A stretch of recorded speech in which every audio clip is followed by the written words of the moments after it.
Hello there, and welcome to the Extra Slice podcast. This is Colin, your host, and there isn't much of a topic today, so this might be a shorter episode than usual.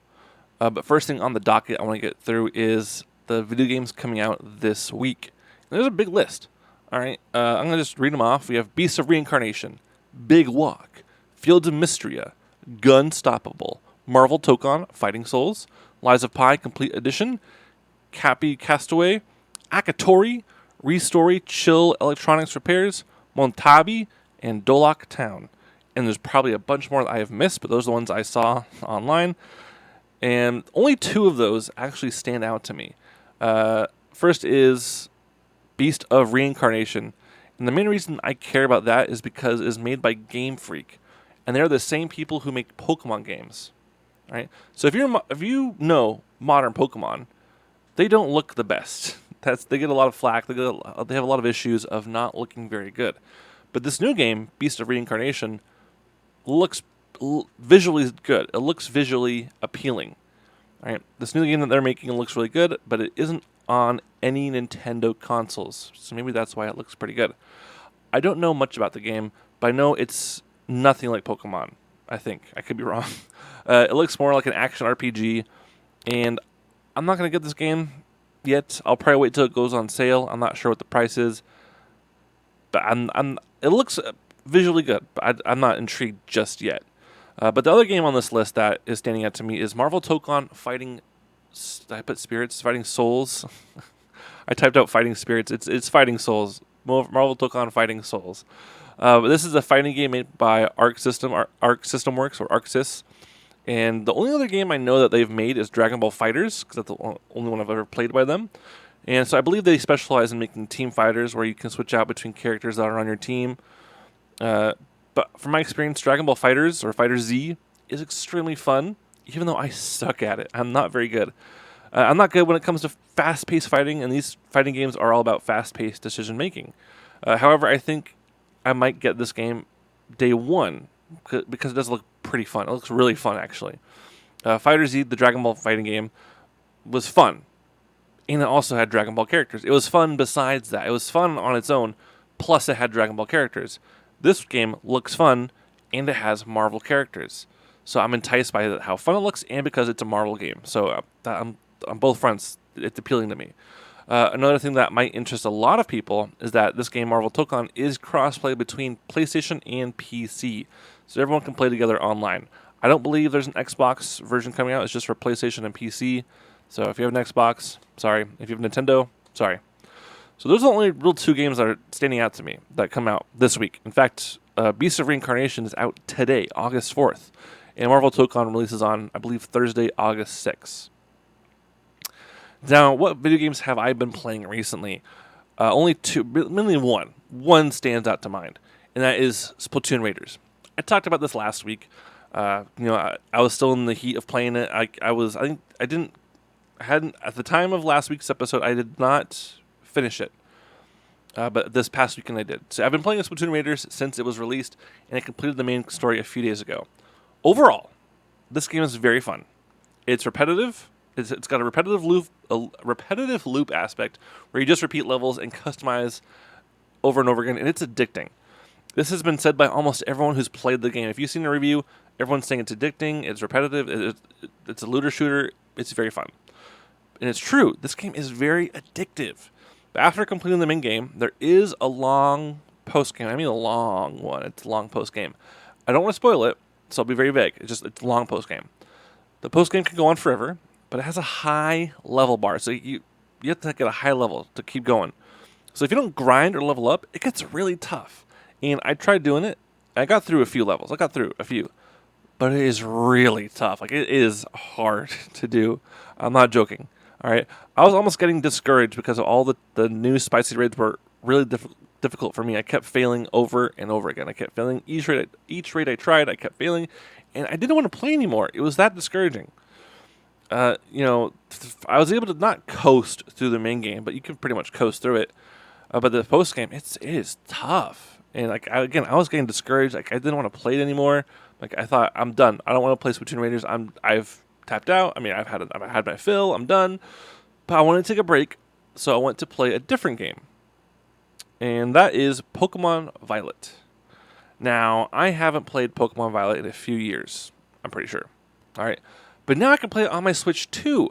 And if you didn't know, there's a free update for Scarlet and Violet on the Switch 2 to make it run so smooth. All right, so let me tell you, that game feels completely different on Switch 2. It runs smooth as melted butter being spread on a pizza crust. It's that smooth. On Switch 1, the game has so many issues, but I still put a lot of hours into that game. Actually, I double checked. I put over 375 hours into Pokemon Violet. And that game was a mess. All right? That game on Switch 1 was a complete disaster, and I put that many hours into it. But now on Switch 2, it's just a smoother mess. All right? I didn't want to start a new playthrough. I didn't, because I've put so many hours into it. I didn't want to delete anything. But the main thing I wanted to do was shiny hunt. If you don't know anything about Pokemon, shiny hunting is there is like a 1 in 4,000, 8,000 chance of a Pokemon having a slightly different color variation called shinies. And a few years ago, I was just addicted to doing that on Pokemon Violet. I would just spend hours upon hours looking for these shiny variations of Pokemon. It's addicting. Again, I'm addicted to that kind of gameplay. So I didn't start a new playthrough when I played this. I just popped into my Switch 2, started streaming, and shiny hunted for Pokemon. And so I wanted to try that again, and I had a weird experience. All right, again, it's a smooth experience on Switch 2. But when I used to shiny hunt back on Switch 1, I felt more excited and thrilled. But now I just felt kind of empty and I didn't really care. And I think part of that is because, again, it's an old playthrough I did. I'm just collecting Pokemon. I'm not really doing anything with them. I'm going around finding them, catching them, and placing them in a box. I don't care what happens after that. I've done that to so many Pokemon. All right.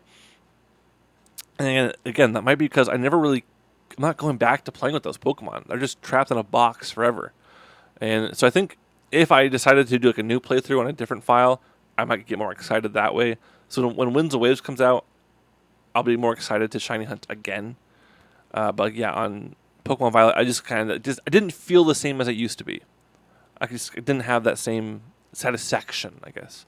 But now I do want to head back into Splatoon Raiders. I've had my fill of trying something different again.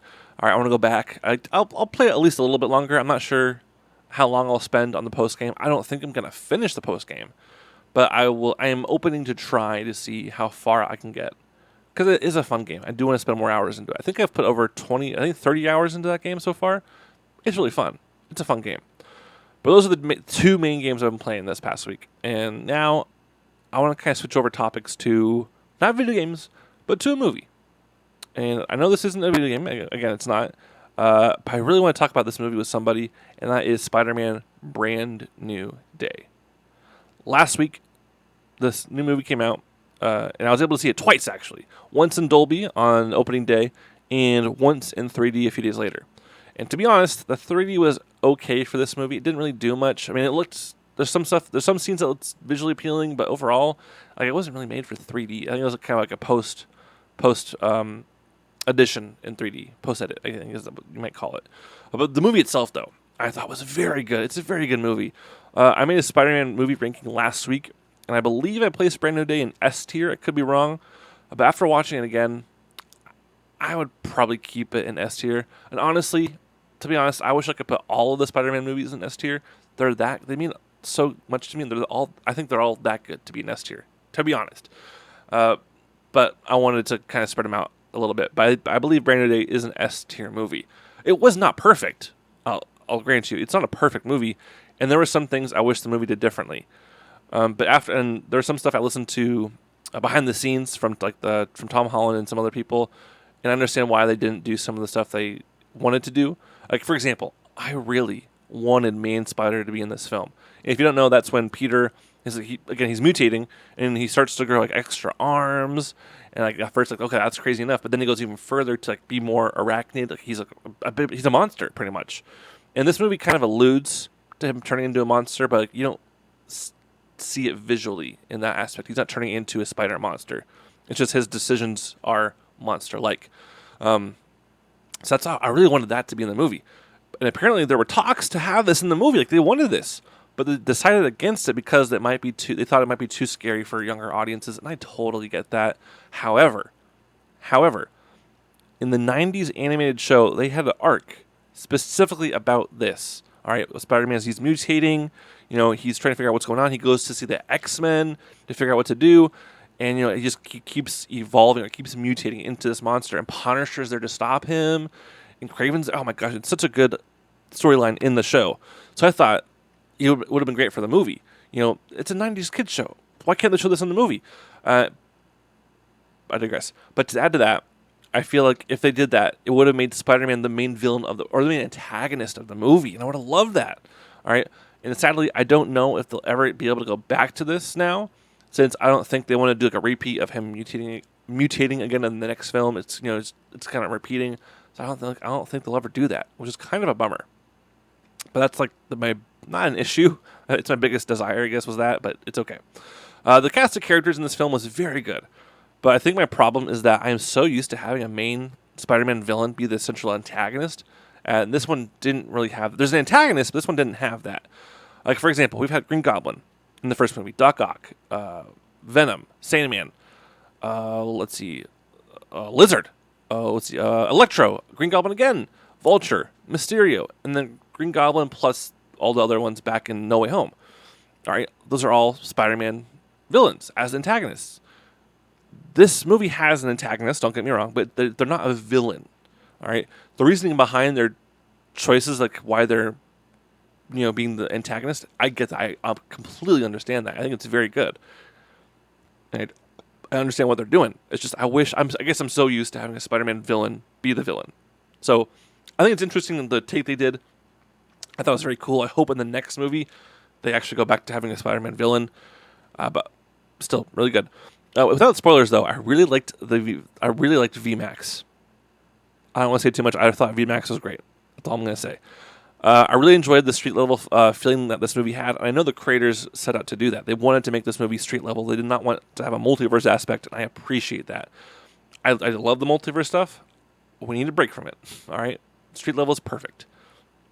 And the thing I liked most about this film was Peter Parker himself and his emotional journey. And it's kind of sad to say, but I think going into this movie, even before this movie was announced, everyone wanted Peter Parker to be at his lowest. It's kind of sad that people want that. And I think the reason is because we want to relate with him. Because Spider-Man, if you don't know, he's like the most relatable superhero of all time, and that's probably why he's the most liked. I think he's also really cool. But in his last film, he lost everything.